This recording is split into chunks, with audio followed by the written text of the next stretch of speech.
Laçın rayonunun Qarakeşli kəndindəyəm. Bizim çörəkli dostumuz, qardaşımız İskəndərin, General İskəndərin, Əhmədov İskəndərin evidir. Evinin xarabalıqları qalır. Laçından elə bir adam, Bakıdan, Şəkidən, hardan gəlir, gəlsin, elə bir insan olunmaz ki, İskəndərin evində olub onun qonağı olmasın. Bir də mən axıncı dəfə 90-91-ci zadılardı. Gəldik burada çörək dedim, ay İskəndər, ay qardaş. Bu boyda evi neyinirsən? Deyədə, ay qardaş. Və sənin kimi dostlarım gələndə niyə onlar sıxıntı çəksinlər? Heyf İskəndər sənə, hayf, sən bu günləri görmədin, ay İskəndər. Hayf sənə, əziyyətlə də çıxdı Laçından. Al qalmış düşmən əsir düşə. Elə mərd oğlanıdır. Nə bilim valla, bu kəndi belə görəndə adamın ürəyə parçalanır. Fikir verin, görün.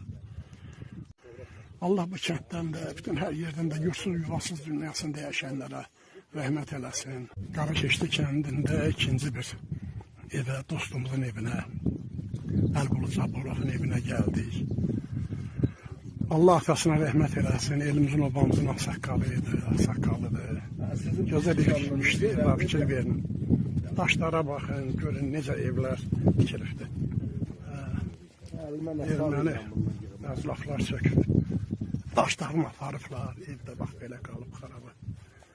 Allah qardaşımız ömür versin, atasının evini. İnşallah dövlət bərp eləsin, tiksin. Burada gəlsin nəvələri ilə, övladları ilə xoş günlər keçsin. Allah Əmrəslan əmiyə, bütün o dünyasını dəyişənlərin hamısına rəhmət eləsin. Məşhur bulağıdır, neçə yüzül bunun yaşı var. Hələ də bu daşlar ama olduğu kimi qalıb. Allah şəhidlərimizə rəhmət eləsin. Allah kəndin bütün şəhidlərimizə rəhmət eləsin. Uşaqlar da biri 44 günlükdə şəhid oldu Elnur. O birisi oğlanda deməli 16-cı ildə şəhid oldu da. O soldakı oğlan 16-cı ildə. Biri aprel şəhid Ülvin, o birisi də ki Elnur'daki 44 günlük savaşda şəhid oldu. Allah rəhmət eləsin. Bu sudan da içən şəhidlərimizin ehsanı olsun inşallah.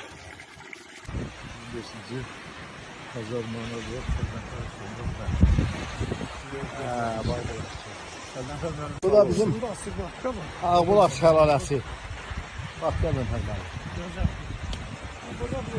Yoldan sonra burada göstərək. O yolun o şeylərinədir, ondan da biraz elə katosdur.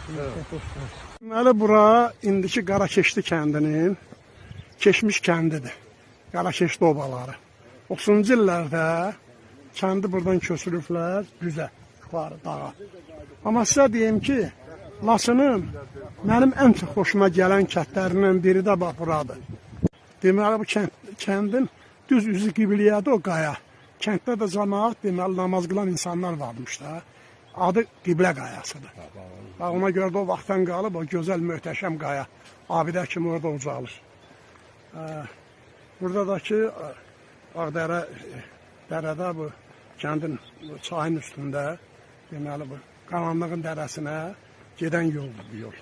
Çay yuxarı gedir, sol tərəf gedir, çıxır Qulalı yaylağına tərəf, sağ tərəfdə gedir yuxarı deməli tərəfə, qaranlığın dərəsi.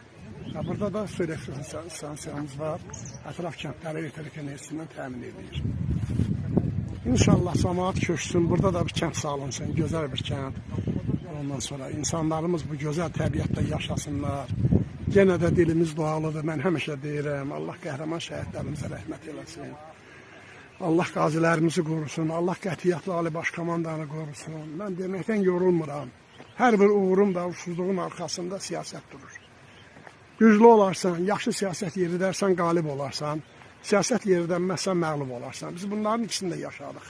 İndi qəlbimiz sevgi ilə, məhəbbətlə, ondan sonra minnətdarlıq hissi ilə doludur. Çünki biz qalibiz, çünki biz güclüyük.